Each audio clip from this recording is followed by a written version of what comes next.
Good evening, everyone. We're going to call the January 6, 2014 City Council meeting to order. And tonight we are privileged to have Eric and Chisara Upake here to lead us in the Pledge of Allegiance.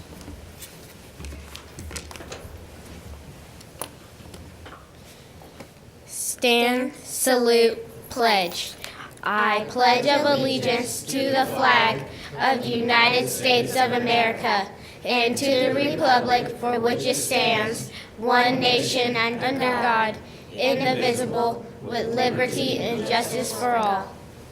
Thank you. Wait. Just right. Hey, can we ask you guys a couple questions so we can get to know you a little bit?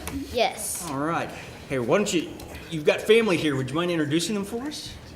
This is my We mom, have our mom, Sharon, our baby brother, Emeka, and she goes, yeah. Wonderful, wonderful. And your mom's the principal at Will Rogers, right? Yes. That's awesome. That's awesome. Okay. Why don't you tell us a little about yourself? What do you like? What's your favorite class? My favorite class is science. Science? math. Math and science. All right. We got some brains. All the engineers behind you were all smiling and nodding.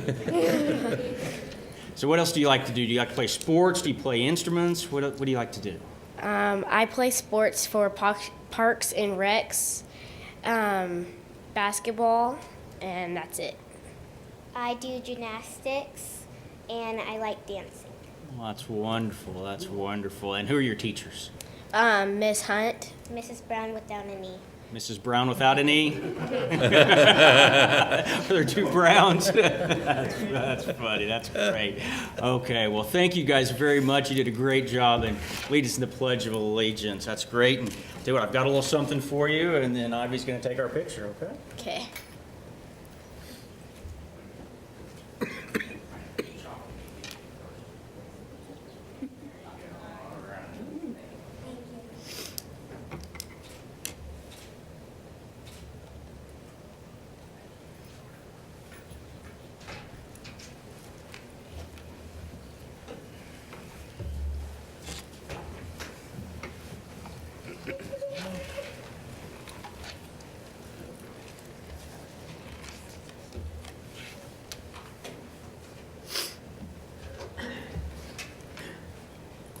Okay, it's going to take us down to the consent docket, items A through I on the consent docket. Anybody wish to remove anything from the consent docket? I have one I'm going to remove. Does anyone wish to remove anything else? Okay, I would like to remove item H, just for a quick conversation. Anything else? Is there a motion on the consent docket, less item H? So, go ahead. I move to approve everything other than H. Second.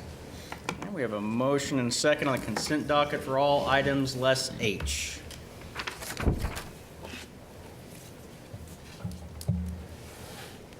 And that is approved 4-0. And again, I failed to say at the beginning of the meeting that Vice Mayor Hopkins is ill and is not with us this evening, so there will only be 4 of us here. I apologize for not stating that earlier. Okay, it's going to take us down to items removed from the consent docket. And on item H, Dr. Peak.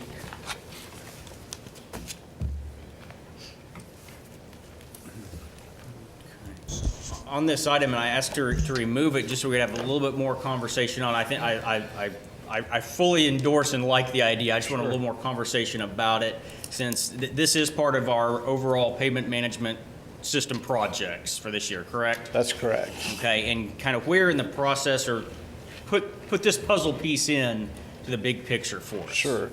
So last June, the council approved $4 million for our pavement management program. And what that pavement management program does is it basically allocates dollars to different types of treatments depending on the condition of the road.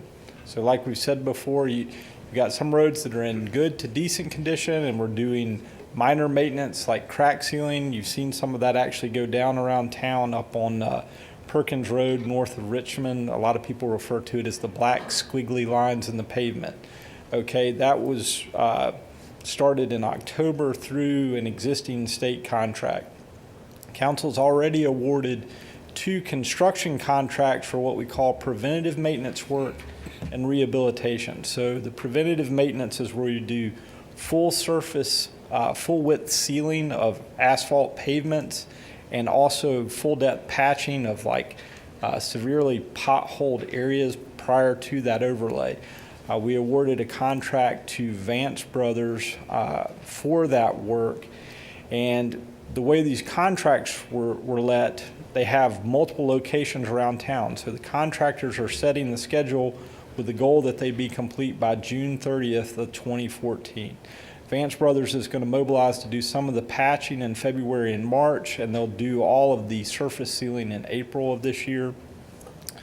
Then the most recent contract you awarded was for what we call rehabilitation work. This is more intensive repair of our pavement systems. This is where we actually bring in milling machines.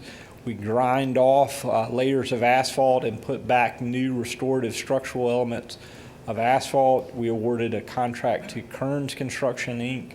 I believe it was at the November meeting to do that rehab work, and that's also at various locations around town with a goal to have all that work completed by June 30th of 2014. We're waiting for them to submit their scheduled work program to get that work done. What you have before you tonight, this is what we call the reconstruction. This is the more expensive and the more time-intensive work. It's not something that we can just go out and hire a contractor to come in and reconstruct this street, because we want to look at subgrade, the geotechnical, actually do a pavement design, and then we also do plan designs to get all our quantities and estimates fine-tuned in on this work. And so what you have before you tonight is actually a design contract. This is to hire an engineer to do the engineering and survey. They will develop plans with our schedule basically to let the construction of this project in March, and also have that work completed June of 2014.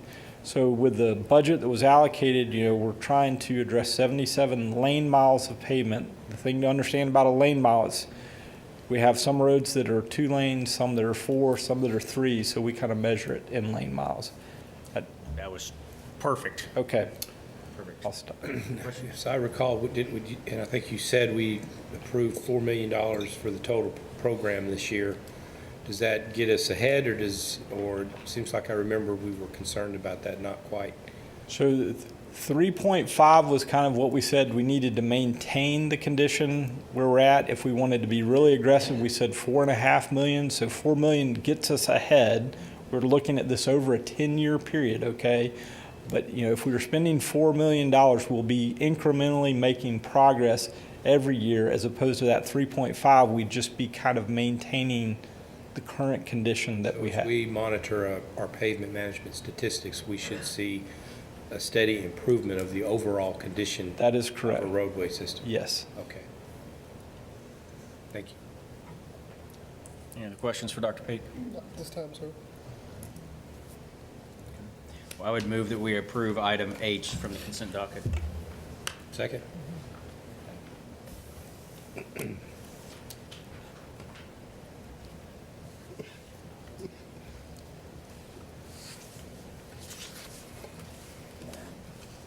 Item H is approved, also 4-0. And then I'll take us down to general orders. Mr. Galloway. Yes, I placed this on there. The OTRP Joint Board is having a meeting, a monthly meeting Thursday, and there's a couple of items on the agenda I just wanted to make the council aware and discuss and see if there were any concerns. The joint board is not a trust. It's simply an interlocal agreement that the university and the city and Meridian entered in 1998 to get the tech park established as a research and technology park. The property is still owned by OSU. The tech park board has leased to some tenants, but it's a sublease. It still has to be approved for OSU. I really think the board has served well to establish that park. It was established at a time when OSU and the city and the chamber, we really were at kind of a low point. We didn't have any well-developed economic development programs going on, and this was a way of kind of creating an economic development project. Since then, OSU has really expanded CIED, Cowboy Technologies. The city has an economic development program. We contract with Chamber for Economic Development. So I think that the joint board has probably served its purpose, and now is kind of a duplication of efforts and a redundancy. And so, and I've talked to both OSU representatives and Tech Park representatives. We have an item on the agenda to consider to dissolve the interlocal agreement. If that should happen, then OSU will continue, as I understand, to operate it as a technology and research development park, creating industry and jobs and from research based. And I think that the city and Meridian can continue to support that every bit as much without having the joint board. We've all contributed $20,000 a year, the three of us. $60,000 a year is not sufficient budget to staff it, so it's kind of that money I think can be better utilized in the individual economic development program. So my intent, and I've advised our other Tech Park member, Mr. McClenny, we probably would support that motion to dissolve the Tech Park. And but I wanted you to know that if the board feels some reason not to go that direction, I'd be glad to discuss it with you. But it's not necessarily an action item unless you want it to be. But that's our intent. My intent is to support the dissolution of the Tech Park board. Dan, is the action item, I know you've said dissolve, but really isn't it about not renewing the annual agreement? Yes, it was. In 1998, it was interesting when the agreement was written. There was a statutory provision for an interlocal agreement. It said that this will be a local agreement to establish the park, and it will last for 1 year, 98 to 99. And it said that the board, when it's created, can renew the agreement every year for another 12 months. The board being the OTRP board. Yeah, the actual joint board. Okay. I think they've kind of failed to do that on the agenda, but when I was reading that, I asked that it be placed on the agenda if we really want to keep consistent with the agreement, there should be an annual decision to do we want to continue another year. And so I've asked that be placed on the agenda, and if the members don't vote to extend it another year, then we can simply go away and we can all support development out there individually and cooperatively without the joint board. So it's not really, it's just an action not to renew it, rather than continues. And if the joint board is not there, then I guess the lease from OSU to the joint board, that would dissolve, and then OSU becomes the landlord without the intermediate. Again, OSU has leased the entire property to the board, and the board has some tenants in the buildings, which the buildings technically are now property of OSU. Any improvements on the land become the property of the land owner. And we've subleased those in essence. So as the primary tenant, being the board, if it goes away, then OSU will be the landlord position directly to those tenants in the park, such as the International Ground Source Heat Pump Association and the businesses that are in Venture One building. All of those leases will be honored by OSU as the landowner. And that's not something that requires their approval, because they approved the leases originally as the owner, and those agreements automatically, those leases go back directly to OSU. At the very beginning, when the interlocal agreement was set up, the city was a very valuable partner in providing some infrastructure, getting roads, water, sewer, electricity to the site, which allowed the tech park to enjoy the development that we've had. Now that all that's in place, the value really isn't there.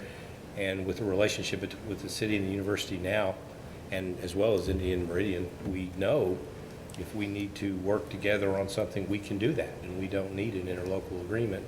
The tenants in the buildings have, for all practical purposes, been brought to the tech park by OSU. The land is OSU's, the buildings were built and are the property of OSU. So the university certainly supports the initiative, and we're glad to see it on the agenda. Seems to make sense.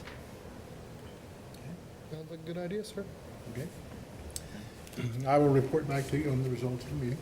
Thank you. Were you looking for a motion or council action or what? Mr. Norman, do you think? It's kind of up to the council. If you I want to give him a would- motion of support, then you could move to accept his recommendation to dissolve that board. I will move to resolve that board. Okay. Second.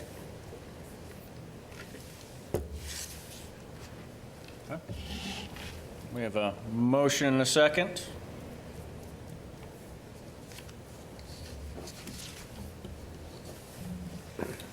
And that is approved 4-0. Yeah, I appreciate that. That makes it much more, in fact, when I went back and read the original agreement, there are certain segments in the agreement when it says that the members on the board, in this case, Mr. McClenny and myself, are supposed to vote exactly as directed by the city council. And so each member is supposed to vote exactly as directed by their parent organization. That gets a little cumbersome, and we've kind of voted on some things otherwise, but that, I think, is, in this case, is a good move, and so I appreciate the action. Okay. All right, that'll take us down to ordinances. On first reading, we have ordinance 3251. An ordinance amending Chapter 23 Land Development Code, Article 5, Use Categories and Limitations, Division 1 generally, Section 23-96 Definitions, and amending Article 6 Land Use Classifications, Division 5 Industrial Districts, amending Section 23-160 IL Light Industrial District and Section 23-161 IG General Industrial District. Any questions on this one? Is there a motion? I move to approve. Second. Motion and a second to adopt ordinance 3251 on first reading.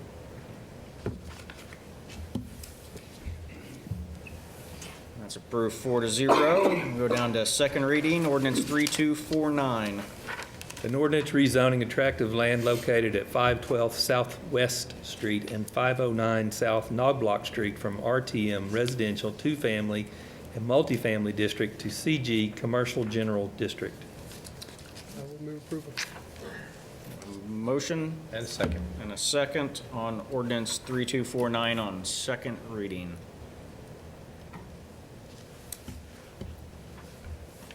That is approved 4-0. And then, Mr. Dorman, you want to pull 3250? Yes, sir, we haven't, it hasn't been, the contract has not been presented to the full SMC board yet, so until that contract is approved by them, the ordinance is not ready to go forward, so I'd ask that we pull it at this time. Gotcha, thank you. Okay. Next down to miscellaneous items. Mr. Dorman. Nothing to report, sir. Mr. Galloway. Nothing really to report. I did, just a reminder, I did send to the council a day or so ago, or maybe it's today, this morning, a schedule that we're going to follow for the budget process this year, and to kind of give you a heads up on what meetings we're shooting to have a budget process that will hopefully get you to a point that you'll be able to adopt a budget in early May. That would be a real home run if we could do that. And just will state that we do plan some significant public involvement early in the process, so we're going to get some information out, have some budget fairs, pre-budget, probably in February. We need to get the public's comments early. We'll do that in early February. We'll probably also have a visioning session for the council to kind of revisit priorities for the coming year, put that together with the public comments, and then staff will work on a budget that responds to the public comment and the council guidance. Come back to you in late March and early April for some work sessions, and we'll get it put together. Very good. Sounds real good. Sounds good. I was very appreciative of that last year when we tried. That was pretty awesome. I hope we can do something like that again. We will. Any miscellaneous items from the council? Not at this time, sir. We've got Counselor Weaver on the radio tomorrow morning, KSPI, 8:15. And we're actually going to make a couple revisions on that schedule. Yes. We're going to set it up so that the counselors are on the radio the day after meetings. And then the weeks where we don't have a meeting, it'll be a city staff person going in talking about a specific topic. Good. So that way counselors are there talking about meetings and sharing good information as we have it. Okay. Anything for any upcoming meetings? Okay, is there a motion to adjourn the city council meeting? Move to adjourn. Second. motion and a second to adjourn city council.